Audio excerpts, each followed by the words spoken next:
Happy New Year, dear students. Good morning and Jai Swaminarayan. After short term vacation, we are again moving on our study. Students, as we have completed Unit 5, People, the Phantom Pet, and that time I told you that after this lesson, our lesson pachi, we will start direct indirect speech.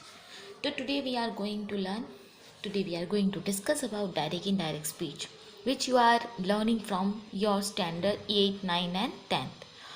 જે તમે નવમા દસમા ધોરણથી ભણતા જ આવ્યા છો. Today we are again discussing on direct indirect speech. Direct indirect speech is also known as a narration speech.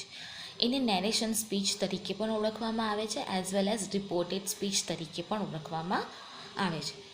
Okay, in એક્ઝામની અંદર બી તમારી ઇન્સ્ટ્રક્શન એવી જ લખાયેલી હોય કે complete the reported speech, complete the direct indirect speech.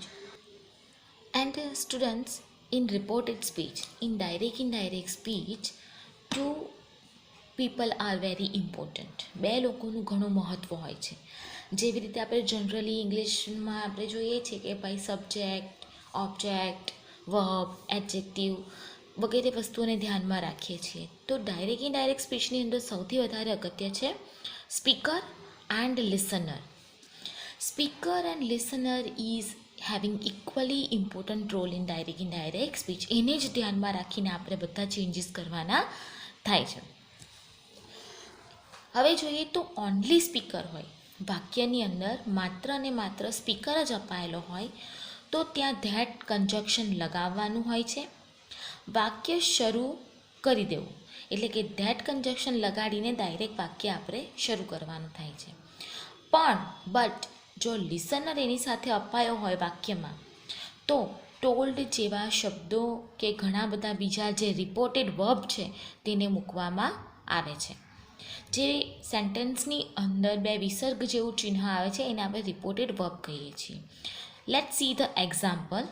ઉદાહરણમાં જોઈએ તો હી સેડ, હી એ સ્પીકર થયો, સ્પીકર એટલે બોલનાર.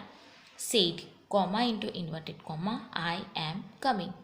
ઓકે, અહીંયા કોઈ લિસનર અપાયો નથી, સો ડાયરેક્ટ કન્જક્શન ધેટ મૂકી દીધું. રિપોર્ટેડ વર્બ સેમનું સેમ રહ્યું. He said that he was coming. આપણને ખબર છે અહીંયા આગળ જે સ્પીકર છે પોતે બોલી રહ્યો છે એટલે આઈનું થઈ ગયું હી. આ તમારું સાદું વાક્ય છે. ઓકે, હવે આ જોયું તો આ બધા ટેન્સીસ પ્રમાણે તમારે ચેન્જીસ કરવાના થાય છે, જે હું તમને હવે પછી સમજાવીશ. He said I am coming mom. Okay, mom અહીંયા જે સેન્ટેન્સ અપાયું છે એમાં માત્ર સ્પીકર જ છે. અહીંયા મેં મોમ મૂક્યું છે, મમ્મીને મૂક્યા છે એટલે કે લિસનરને પણ મૂક્યા છે. તેણે મમ્મીને કહ્યું કે હું આવી રહ્યો છું. તો he told, as I discussed, જેવી રીતે મેં તમને જણાવ્યું કે જ્યાં સ્પીકર છે ત્યાં તમારે કોઈ રિપોર્ટેડ વર્બમાં ચેન્જ કરવાનો નથી. હા, પણ સ્પીકરની સાથે લિસનર અપાયો છે તો you have to keep here told. He told his mother or mom that he was coming. Inverted commas will be over. હવે ડાયરેક્ટ ઇનડાયરેક્ટની અંદર આપણે જોઈએ તો પ્રેઝન્ટ કન્ટિન્યુઅસ ટેન્સ એ પાસ્ટ કન્ટિન્યુઅસ ટેન્સમાં થાય છે, જેમ આપણે આ ઉદાહરણ જોઈ રહ્યા છે. Simple present tense simple past ટેન્સમાં કન્વર્ટ થાય છે. પ્રેઝન્ટ પરફેક્ટ ટેન્સ એ પાસ્ટ પરફેક્ટ ટેન્સમાં કન્વર્ટ થાય છે, ટર્ન થાય છે. પાસ્ટ પરફેક્ટ ટેન્સનો કોઈ ચેન્જ કરવામાં આવતો નથી, વાક્ય એનું એ જ રહે છે. જે તમારે રિપોર્ટેડ વર્બમાં ચેન્જિંગ કરવાનું હોય કે તમારે ટેન્સીસમાં ચેન્જ કરવાનો, ટેન્સમાં તમારે આ ટેન્સની અંદર ચેન્જ કરવાનો થતો નથી. આની અંદર જે આ સેડ છે એ રિપોર્ટેડ વર્બ ગણવામાં આવે છે. ઓકે, અહીં આજે આપણે બીજું વાક્ય લીધું છે, Rahul said I have finished my work. Okay, હવે અહીંયા મેં કોઈ પ્રકારનો લિસનર મૂક્યો નથી.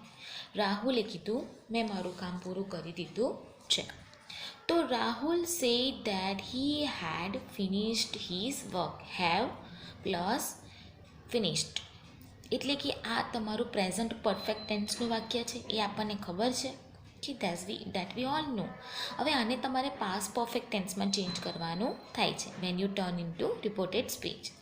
તો આપણે હેવની જગ્યાએ હેડ મૂકી દીધું. એની સાથે V3નું રૂપ આવે છે એટલે આપણે V3નું રૂપ પણ મૂકી દીધું.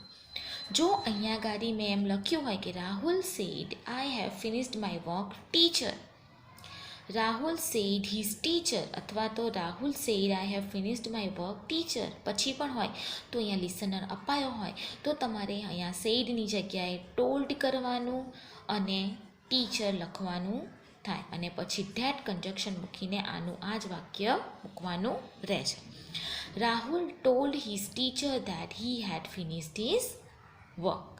તો આટલું તમારું સેન્ટેન્સમાં ધ્યાન આપવાનું થાય છે. Present continuous tense past continuous ટેન્સમાં, સિમ્પલ ટેન્સ પાસ્ટ ટેન્સમાં થાય છે, પ્રેઝન્ટ પરફેક્ટ ટેન્સ એ પાસ્ટ પરફેક્ટ ટેન્સમાં ટર્ન થાય છે. હવે ડાયરેક્ટ ઇનડાયરેક્ટ સ્પીચમાં અને રિપોર્ટેડ સ્પીચમાં કેટલા પ્રકારના કયા પ્રકારના કેવા ફેરફાર છે દેટ્સ વી ડિસ્કસ નાઉ. હવે આપણે એનું ડિસ્કશન કરીશું. Direct speech, reported speech. Present simple tense as આપણે જેવી રીતે જોયું કે present simple tense past simple ટેન્સમાં થાય છે. અહીંયા મેં માત્ર વાક્ય જ લીધા છે કે તમે ટેન્સમાં કેવી રીતે ચેન્જીસ કરવાના છે તે. શી ઓલવેઝ વેઝ અ કોટ, સાદો વર્તમાનકાળ છે, ત્રીજો પુરુષ એકવચન છે તો વેઝ. તો she say that she always wore a coat, એટલે કે તમારું આ જે વેઝનું જે ફર્સ્ટ ફોર્મ છે એ તમારે અહીંયા સેકન્ડ ફોર્મ મૂકવાનું થાય, એટલે કે ભૂતકાળનું બીજું રૂપ, સાદા ભૂતકાળનું રૂપ મૂકવાનું થાય છે. પ્રેઝન્ટ કન્ટિન્યુઅસ ટેન્સ તમારે ટર્ન કરવાનો થાય છે પાસ્ટ કન્ટિન્યુઅસ ટેન્સમાં. I am looking for my keys, she said I am looking for my keys, she said that she was looking for her keys. આપણને આ આઈડિયા છે જ. Present continuous tense turn into past continuous tense. Present perfect tense, present perfect tense turn into past perfect tense. She has written letters to her friend, she had written letters to her friend. Okay, આમાં ફરક કયો રહ્યો? Has અને હેડનો. Has a present perfect ટેન્સનું રૂપ છે. શીની જગ્યાએ આઈ હોત તો હેવ આવત, પણ અહીંયા ગાડી આઈની જગ્યાએ તમારે હેડ જ મૂકવાનું થાત. Okay, this is the rule. આપણને આઈડિયા છે હેવ અને હેઝનો ઉપયોગ, અને એનું પાસ્ટ પરફેક્ટ ટેન્સ થશે હેડ. તો she had written letter to her friends. આ તમારો ટેન્સ ડાયરેક્ટ ઇનડાયરેક્ટ સ્પીચમાં ટર્ન થશે.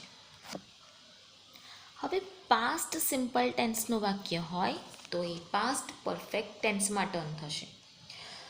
સિમ્પલ પ્રેઝન્ટ ટેન્સ પાસ્ટ ટેન્સમાં અને પાસ્ટ ટેન્સનું સેન્ટેન્સ ટર્ન થશે પાસ્ટ પરફેક્ટ ટેન્સમાં. He said my friend gave me a bar of a chocolate. એણે કીધું મારા મિત્રએ મને ચોકલેટનો ટુકડો આપ્યો હતો. ઓકે, તો આ સેન્ટેન્સ પાસ્ટ ટેન્સનું છે એ આપણને ખબર પડી જાય આપણે ગેવને જોઈએ એટલે. He said that his friend had given him a bar of a chocolate. Had plus V3 એ past perfect tenseનું ફોર્મ છે. ઓકે, તો he said that his friend had given him a bar of a chocolate. Wheel અને shell હોય તો એનું wood અને shell થાય છે. But one thing we have to remember, એક વાત આપણે ખાસ કરીને યાદ રાખવાની છે કે જ્યારે પણ તમે વ્હીલ કે વુડ કે શેલ કે શુડ મૂકો ત્યાર પછી ક્રિયાપદનું મૂળ રૂપ જ આવે છે, એટલે કે V1 જ આવે છે. તેની સાથે તમારે કોઈ ચેડા કરવાના થતા નથી. રોગ તેનું તે જ હોય, પછી એ વ્હીલ હોય, શેલ હોય, વુડ હોય, શુડ હોય, કેન હોય, કુડ હોય, મે હોય કે માઇટ હોય. You have to keep the main form of verb. એક્શનનું તમારે મૂળ રૂપ જ મૂકવાનું થાય છે. He said I will finish my report in 2 days, teacher. ટીચરને કીધું કે હું મારો રિપોર્ટ 2 દિવસમાં પૂરો કરી દઈશ. રિપોર્ટેડ સ્પીચમાં વિલનું આપણે વુડ કરી દઈશું as we know. He said he told his teacher. Okay, he છે, ટીચર છે, લિસનર અને સ્પીકર બોથ છે. તો he told his teacher that he would અથવા તો આઈ વુડ. આ હી મૂકો કે આઈ મૂકો બોથ આર રાઈટ, કારણ કે એ સ્પીકર પોતે જ કહે છે. તો હી told his teacher that he would finish his report in 2 days. હવે હી મૂક્યું છે એટલે આપણે અહીંયા ગાડી હીનો ઉપયોગ કર્યો, હિઝનો ઉપયોગ કર્યો. જો તમે આઈ મૂકો તો આઈ told my teacher that I would finish mine report in 2 days. Okay. Then after about the can and could. Can will be turned into could. Meena said, I can speak good English, Mom. Listener મૂક્યું હોય તો Meena told his mother she could speak good English. Listener ન મૂક્યું હોય તો Meena said that she could speak good English. Listener આપ્યો હોય તો Meena told her mom she could speak good English. I have written here. Then comes May and might.